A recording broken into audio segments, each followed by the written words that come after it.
இந்த வீடியோவில் என்ன நடக்குன்னு சொல்லிட்டு பார்க்கலாம். வீடியோக்குள்ளே போகிறதுக்கு முன்னாடி நம்ம சேனலை லைக் அண்ட் சப்ஸ்கிரைப் பண்ணி சப்போர்ட் பண்ணுங்கள்.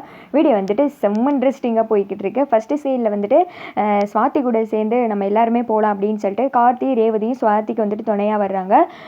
அப்போ வந்துட்டு காலேஜை பார்த்ததுமே ரேவதிக்கு ரொம்ப சந்தோஷமாக இருக்குது. ரேவதி வந்துட்டு பேசிக்கிட்டே வராங்க. இந்த காலேஜில் தான் நான் படித்தேன், காலேஜை பார்த்து எவ்வளோ நாள் ஆச்சுல்ல, எவ்வளோலாம் மாறிடுச்சு அப்படின்னு சொல்லிட்டு சுற்றி முற்றி பார்த்த மாணிக்கே வந்துட்டு இருக்காங்க. அப்போ வந்துட்டு நான் போய் ஒருத்தங்களை போய் பார்த்துட்டு வந்துடுறேன் அப்படின்னு சொல்லிட்டு ரேவதி அந்த பக்கம் வந்துட்டு போகிறாங்க. அதே நேரத்தில் அதே ஸ்கூலில் வந்துட்டு படிக்கிற 2 பேர் வந்துட்டு ரூமில் பேசிகிட்டு இருக்கிற மாதிரி ரேவதிக்கு சவுண்டு கேட்குது. இவங்களும் வந்துட்டு தற்சமயம் போகிறவங்க அவங்கள பார்க்குறாங்க. கையில் ஒரு பாட்டிலோடு நின்று பேசிகிட்டு இருக்கான்.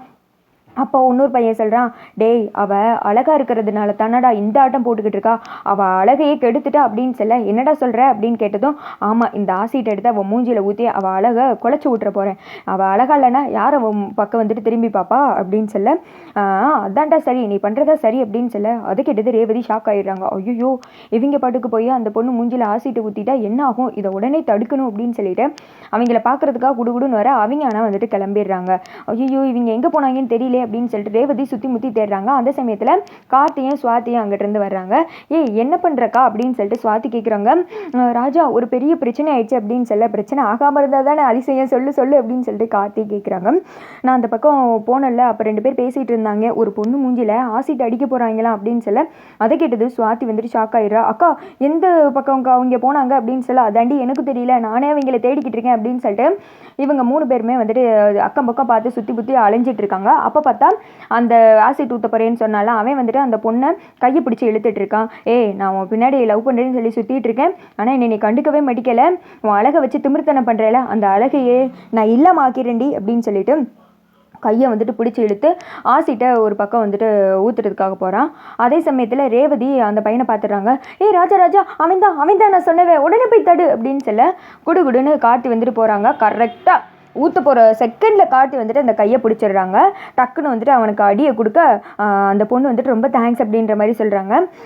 நீங்களாம் படிக்கிற பசங்க தானே, இப்படிலாம் பண்ணலாமா, ஒரு பொண்ணு பிடிக்கல அப்படின்றதுக்காண்டி இப்படி தான் பண்ணுவாங்களா அப்படின்னு சொல்லிட்டு கொஞ்சம் அட்வைஸ்லாம் வந்துட்டு பண்ணுறாங்க.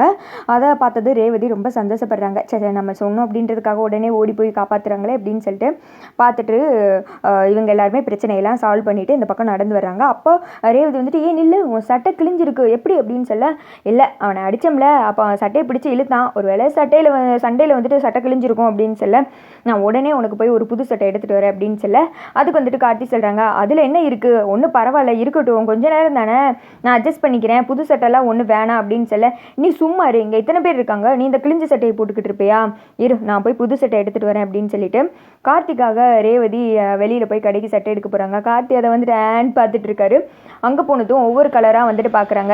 இது ராஜாவுக்கு நல்லா இருக்காது, இது நல்லா இருக்காது, இதுதான் ராஜா கலருக்கு நல்லா இருக்கும் அப்படின்னு சொல்லிட்டு ரேவதியே அப்படியே யோசித்து பார்த்துட்டு அந்த சட்டையை எடுத்துகிட்டு வராங்க. கார்த்தி வந்துட்டு இருக்காங்க, இந்த சட்டையை உனக்காக வாங்கிட்டு வந்தேன், நீ போய் போடு அப்படின்னு சொல்கிறாங்க. கார்த்தி வந்துட்டு அந்த சட்டையை போட்டு வர ரேவதி வந்துட்டு வெயிட் பண்ணிட்டு இருக்காங்க.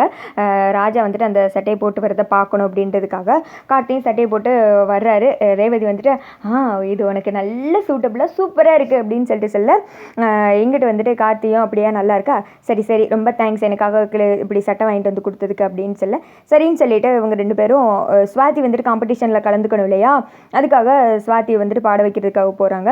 அங்கிட்டு வந்துட்டு ஸ்வாதி எனக்கு ரொம்ப பயமாக இருக்குது, நான் கண்டிப்பாக வந்துட்டு செலக்ட் ஆகிடுவேனா அப்படின்னு சொல்ல, இங்கே பாரு உனக்கு இருக்கிறது திறமை அபார திறமைன்னு வச்சுக்கோ, நீ உண்மையை ரொம்ப நல்லா பாடுற, நீ எதுக்கு கவலைப்படாத, கண்டிப்பாக நீ இந்த இதில் செலக்ட் ஆகிடுவேன், நீ தான் ப்ரைஸ் வாங்க போகிறேன்னா பாரு அப்படின்னு சொல்லி ஸ்வாதிக்கு மோட்டிவேட் பண்ணிட்டு இருக்காங்க. அதோட பார்த்தீங்கன்னா இந்த வீடியோ வந்துட்டு முடிஞ்சிடுது.